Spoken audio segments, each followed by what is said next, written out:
Hello? Hello?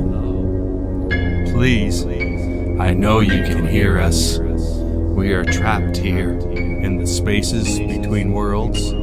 It is a wonderful yet terrifying place, and only our voices escape.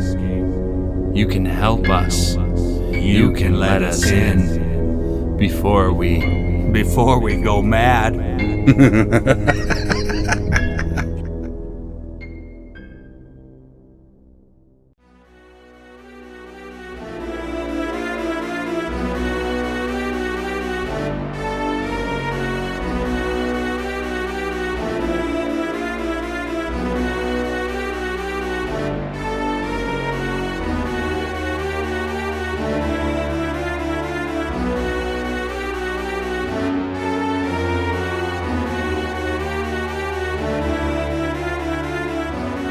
Spheksophobia by Curtiss Christensen. Damn lawn never stops growing, I thought to myself as I walked toward the shed in my backyard. 4-day weekend and I can't even enjoy it. I pulled open the door and eyed the weed killer for a moment with devious intent. I shrugged away the glorious thought of brown dirt with patches of yellow. I took a step toward the lawnmower. Something buzzed lazily past my ear. I ducked away from it. That sound. No, please, no! I peeked up in the direction it had flown off. Sure enough, there in the corner of my shed was the telltale comb of a nest. A dozen or so wasps hung off of it, feeding their young with the desiccated corpses of other unfortunate insects. They had just begun constructing the paper envelope that would soon enclose their entire abode. I backed away from the deadly black and yellow demons without daring to take my eyes off of them. I groped behind me trying to find the door, but instead of the exit, I ran straight into the weed whacker, precariously balanced on a pair of nails. The whacker clattered to the plywood floor. The vibrations sent the nest into a frenzy, and I bolted out of the shed. As I ran, I stripped off my clothing and threw them to the untrimmed grass. I didn't stop until I was safely inside my house. In the mudroom, I furiously brushed every inch of my body with my hands, hoping to rid myself of any unwanted hitchhikers. I grabbed the tennis racket-shaped bug zapper off the wall and swung like a madman.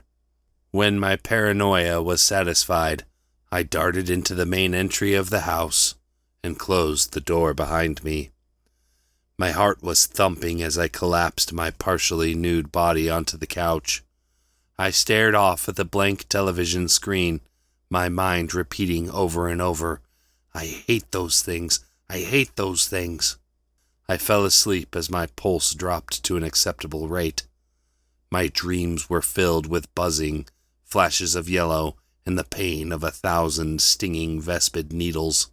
My nightmarish thrashing was disturbed by a knock at the door. I swung my hands at imaginary attackers before I fully woke. I quickly threw on another set of clothes and walked toward the door. I paused at the entryway and peered through the little glass window on the door, searching for any rogue wasps. The knock came again, louder and more insistent. "Come in!" I shouted, still too afraid to walk through the mudroom. "Mr. Pearson, this is most unusual. Can't you simply open the door? I only require a word with you." "We can talk from here," I said. "Say what you need to say and then get out of here. I'm not interested in H.O.A or whatever you're selling." My eyes darted to each visible corner of the room. Those buggers are here. I can feel it. "Mr. Pearson, I insist that you come to this door immediately." "No thanks." I imagined a hidden horde of the yellow and black warriors, waiting in ambush just to the sides of my door. If I were to open it, they would converge like Roman legionaries using a pincer movement. "Mr. Pearson, I am with the Homeowners Association, and I demand that you open this door at once." I felt my heart leap into my throat. However, the dread was not enough to get me to go into the mudroom. "Please, ma'am," I pleaded. "I think that there are wasps in the entry."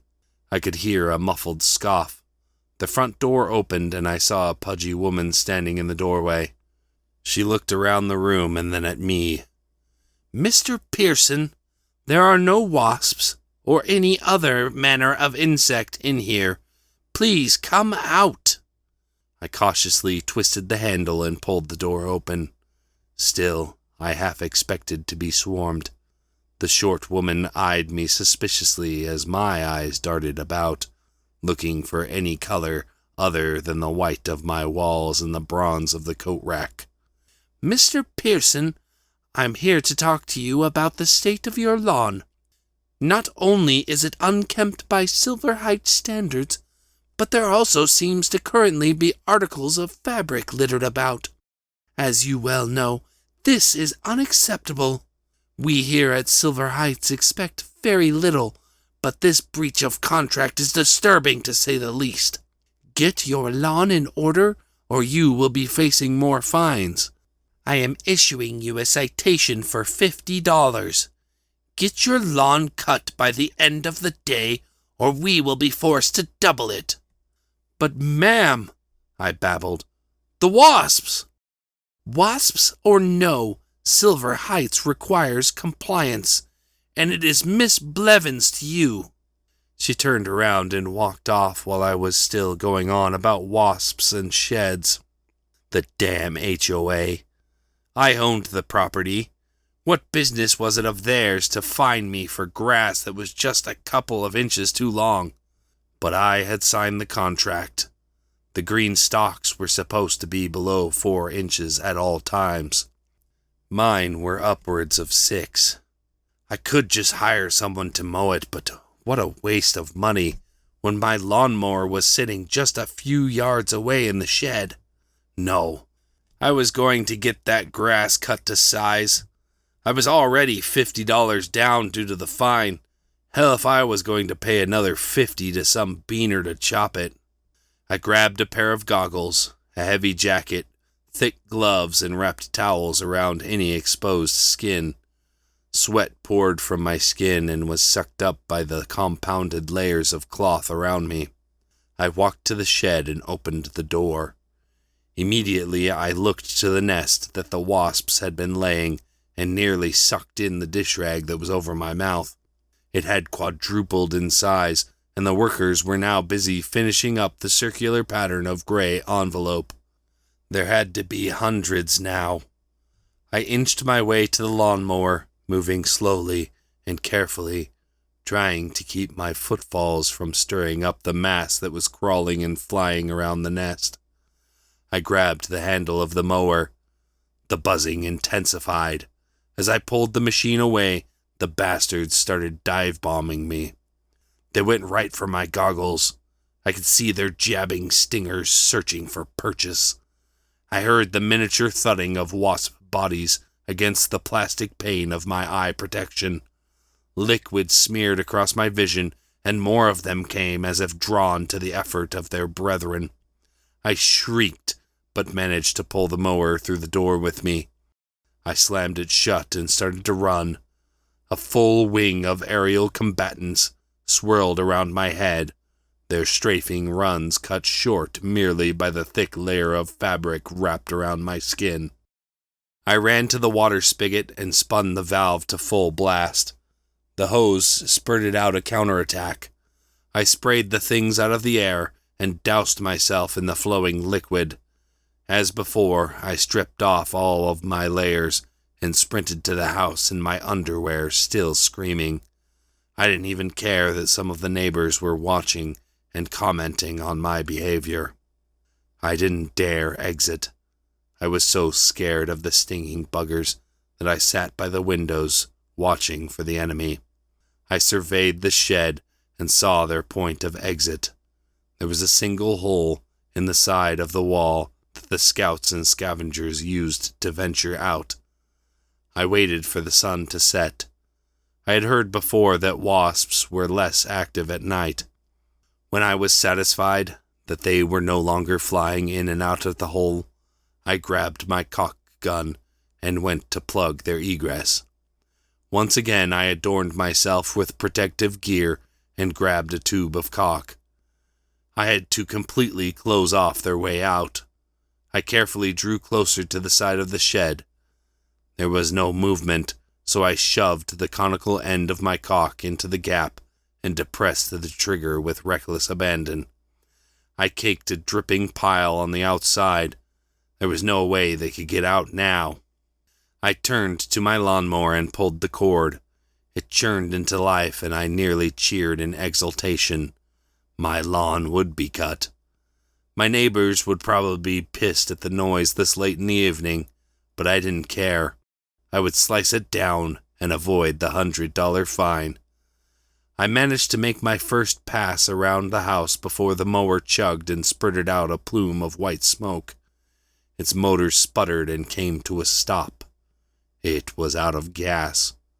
My container of gas, mixed 1-to-1 with oil, was in the shed. I left the mower there in the yard and went inside to go to bed. Fines be damned. I wasn't going back into that shed. I was exhausted, and I had to work up my courage to grab the gas in the morning. Hopefully the homeowners association would forget about me. They didn't. I was greeted in the morning by another knock at the door. I hobbled down the stairs in exhaustion to the entry. I was dressed in just a bathrobe. Through the peephole, I saw the squat figure and bloated face of Miss Blevins. She banged her fist against the door. "Pearson, I know you're in there. Open the door." I tried to back away noiselessly, but the floor creaked under me. "Mr. Pearson, I can hear you. I know you're there." I knew that she had caught me. My fate was inescapable anyway. "No, I'm not," I said. "Mr. Pearson, this is serious. Stop playing around and open the door." I unlocked the deadbolt and turned the doorknob. It creaked open to the unsightly visage of Miss Blevins. "Mr. Pearson, you have failed to fix the problem of your lawn, and now it seems to have even more clothing strewn about. Miss Blevins, I tried. Just look. See the area of grass that has been cut? I tried to get it done, I just ran out of gas." "That is no excuse. Your lawn continues to be a nuisance upon the community. We gave you a day. I have no choice but to fine you an additional $50. If you continue in your non-compliance, we will be forced to once again double your fine. Get it taken care of. Come on, I'm trying to get it done. Give me a break. You're an adult, Mr. Pearson. We ignored the basketball hoop on your garage. We turned a blind eye to that shell of a vehicle in your drive. We even let you paint your house a color that was unapproved. But this malfeasance is absolutely vile. Mow your lawn or suffer the consequences. You have one more day." "But the wasps, Miss Blevins." Blevins ignored me and walked away into her burnt orange SUV. I flipped her off when her ugly car turned to the corner. My fine was starting to make my refusal to hire a lawn care professional a ridiculous farce, but it was a farce that I was willing to maintain. I had never paid anyone to help me before. I worked my way up. I bought this house, I cooked my own meals, I lived my own frugal life, and I wasn't about to let these stupid insects change that. I dared the shed once more, despite my terror. I hesitated at the door. It took all my will to open it. I entered. My eyes unconsciously darted to the nest. It was huge. Paper envelope extended nearly to the floor. Fortunately, I was already close to the gas canister. I snagged it and darted out. I closed the door quietly and latched it. I ran flailing to the house. Nothing followed me but still I felt tiny legs crawling over my body and stingers coursing toward me. I would have mown my lawn that night, but the fear kept me inside. I collapsed on my mattress after I had lined the door with towels and duct tape. I fell into restless sleep. I dreamed of being stung over and over. I woke throughout the night swatting at imaginary wasps. Another knock at my door brought me back to reality. "Mr. Pearson, this is unacceptable," said Miss Blevins through my door. "We have given you 3 days to rectify your lawn situation, and still it remains unmown. I am appalled by your lack of decorum. I am leaving a bill for $200. This is your last chance." I exited the house with triumph. I filled my mower with gas. It only took a quarter of the canister. I mowed the lawn to H.O.A. standards. It was only when I finished that I felt deep dread settle over me. Where can I stash the mower? I thought. The H.O.A. forbade leaving a lawnmower out in the open.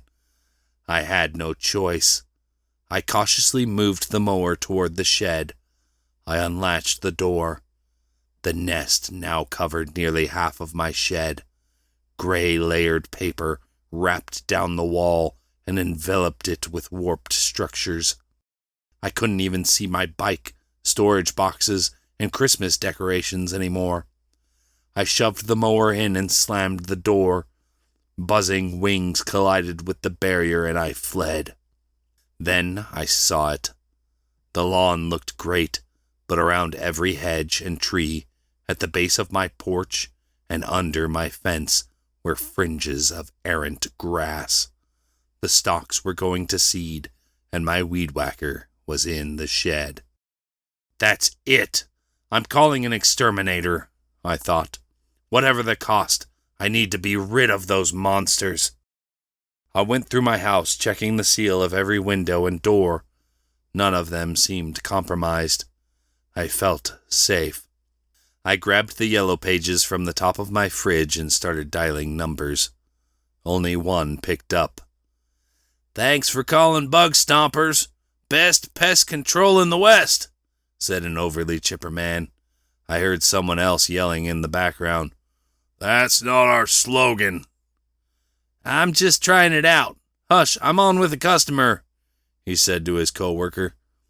"Sorry about that. What can I do for you?" "Wasps have taken over my shed, and I'm hoping to have it sorted today. My weed eater is in there, and the H.O.A. is on my ass about the grass," I said. "Not a problem. Where you at, boss?" I gave him my details, and we discussed pricing. I was surprised at how cheap it was. "Are you sure about that amount? It doesn't sound right," I said. "Sure as shit, bud. Just 'cause you're getting the best doesn't mean you should have to lose your shirt." "I can appreciate that, but you haven't even seen the thing. It's enormous. There has to be 1,000 of the buggers by now." "If you say so. This ain't my first rodeo, and our price is per infestation. That's the Bug Stomper guarantee. I'll be there in about an hour." Sure enough, a white van pulled up with the Bug Stompers logo emblazoned on both sides. A man hopped out of the cab. He was wearing a blue jumpsuit. His body was scrawny and he seemed to be high on something.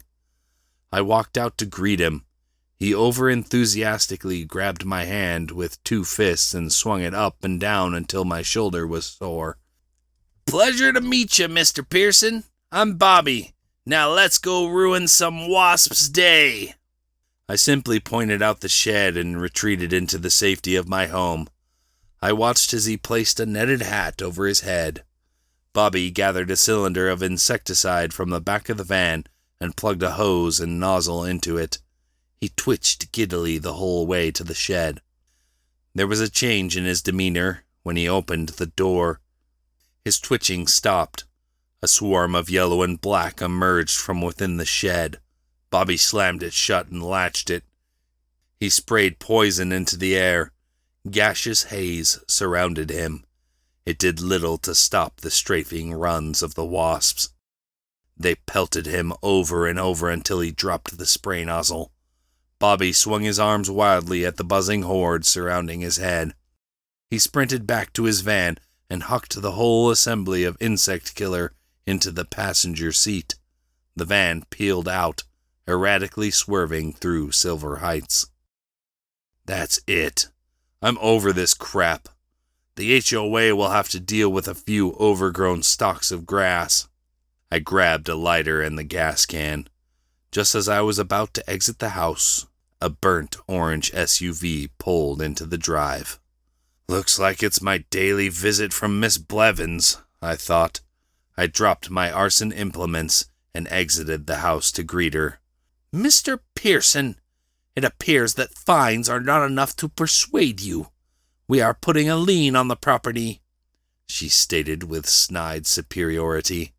Miss Blevins, please, I've paid every fine you've thrown at me. I'll deal with the grass, I promise, I pleaded. She smirked. Pearson, you no-good rotten peasant. I've been waiting years for this opportunity. You're not one of us. You are a low-class hillbilly that somehow managed to make a little money. I don't care if you manage to trim your edges. I'll see your house repossessed and occupied by someone of a more suitable stature. She-devil, snooty bitch. Her kind always thinks they're better than everybody, I thought, reminiscing about the horse people who were never quite satisfied with the arenas that I had built for them. Aren't you forgetting Mr. Stevens? I asked, matching my smugness to her own. He vouched for me when I moved here, and he won't stand for my eviction. Blevins laughed hysterically like the witch she was. Dead, Mr. Pearson, dead. He succumbed to a stroke just a week ago. You have no friends in the H.O.A. anymore. My mind finally snapped. I grabbed her by the collar and dragged her toward the shed. Damn, she's heavy. Good thing she's short. I was just able to keep her tapping vainly away at the ground with her tippy toes. Mr. Pearson, this is assault, she screamed. No, this is justice. Come and see what I've been trying to deal with, I said. I unlatched the shed. The sound of tearing paper and insanity-inducing buzzing assaulted my ears. I pulled the door free. It came loose with mottled gray envelope. Millions of wasps scampered over massive layers of now exposed comb. I saw little white grubs with orange heads wriggling in the hexagons. Silken caps covered some, but still they gyrated within their paper caskets. I shoved Miss Blevins in and latched the door as stingers injected venom into my face, neck, and shoulders. She shrieked. I ran back to my house. The assault continued even when I slammed the door shut. I swatted at the bastards. My face felt white-hot. They stung at my hands as I smashed them flat against the walls and floor of my mudroom. I slammed my body back and forth. My swollen hand managed to hit the bug zapper racket. Suddenly, I had the home field advantage. I grabbed the handle of the racket, depressed the button, and sizzled the rest of the yellow jackets to a crisp. Victorious, I decided to press the assault. I downed an unhealthy amount of Benadryl, wrapped ice packs around my head, and again layered my clothing as an armor. This is it. This is war. It's me or them. I clenched and unclenched my fingers to ensure they still worked.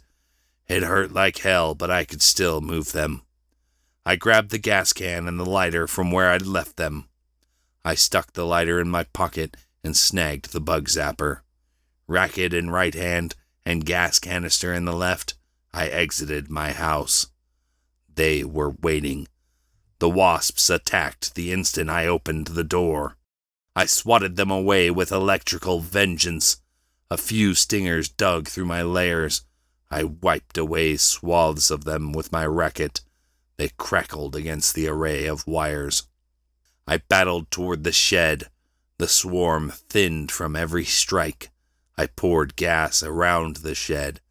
I unlatched the door and was met by the bloated silhouette of Miss Blevins. The yellow jackets had papered their nest around her corpse. The striated layers of gray stretched around the features of her horrified face like the layers of a mummy wrapping. I tossed the remainder of the gas at Blevins's figure. The brittle paper crumbled and revealed more comb. There was nothing left of her. The hornets amassed into a buzzing fog. They converged on me. I closed the door. More stingers penetrated my clothing. I heard them chewing the fabric off my body. I fiddled with the lighter. My thumb was sluggish, but I managed to produce a flame. The ground erupted into fire. The inferno engulfed me. My clothing ignited into a blaze that singed my skin. My already inflamed skin screamed from intense pain. I ran into the lawn and rolled around until the fire subsided into smoldering polyester and cotton. It was a double-edged sword. On one hand, the attacking wasps were dead, burnt away by the heat of my accidental self-combustion. On the other, severe burns covered nearly the entirety of my body. Doesn't matter. There's no way I'm missing this, I thought. I watched flames lick away the shed like it was made of paper. Mostly is made of paper. When the fire died down, all that was left was a charred pile of ash in the yard. I stood up and swayed. The venom coursed through my veins, and my singed skin crackled with each movement. I winced at every step. I should go to a hospital. Bah! One of the neighbors has probably already alerted the authorities, I thought. I struggled up the stairs and collapsed into bed. Despite the pain, I fell into the first deep sleep I had had in years. I woke to a crunching and scratching sound. My room was illuminated by flashing red and blue lights through the window. I struggled upright. "Police! Open up!" came a voice from below. Vibrations rattled the house as the door was smashed from its hinges. The scratching turned into buzzing. Oh God, no! I thought. I looked to my left. A nest of warped gray envelope covered the wall. Yellow jackets poured from the holes in the nest. I lifted my arms in a futile attempt to protect myself as stingers bored through my singed flesh. Venom coursed through my body. My already addled head spun. I wished that I had died. I was not so fortunate. Paralyzed, the wasps sunk their mandibles into my body. Bits of flesh were torn away. The yellow jackets started at my feet. They spewed out pulped wood over my toes. My legs soon followed. They moved with supernatural speed. Gray covered my hips and my gut.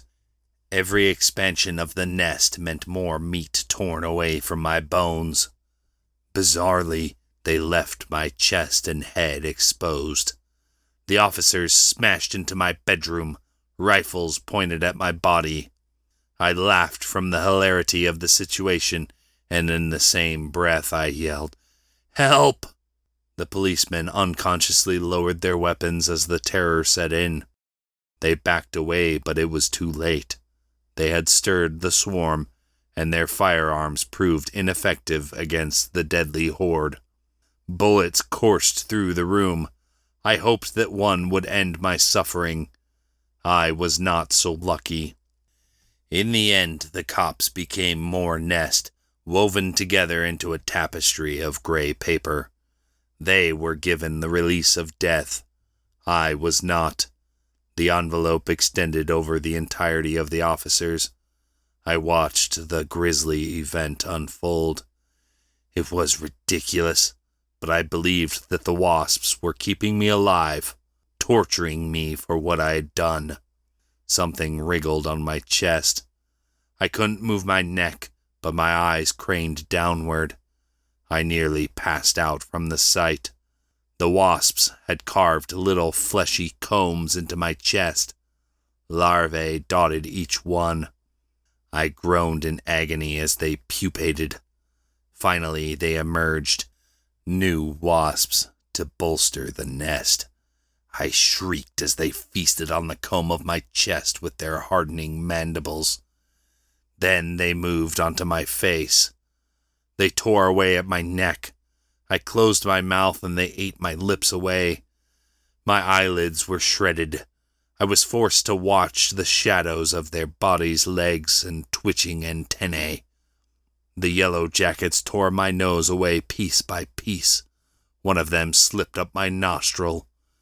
The fledgling wasp's ability to sting came to maturation. Seemingly all at once, hundreds of needles injected venom into the still inflamed skin of my face. I blessed the loss of my vision, as my eyes were either pumped full of too much venom or jellied by crushing mandibles. The wasp in my nose had made its way into my sinus. It stung and chewed at the tender tissue. I shrieked again and the wasps filled my mouth. I chomped my teeth up and down to crush some out of spite, but my consciousness was already failing. I felt them bore through my skull. My brain erupted into pain unlike anything I had ever experienced. I knew in that moment what Miss Blevins had gone through. "I'm sorry," I thought, struggling to formulate ideas through the headache. "No one, not even a cunt like you, deserves this." I blacked out. This has been Spheksophobia, written and recorded by Curtiss Christensen for audiostories.com. Thanks for listening.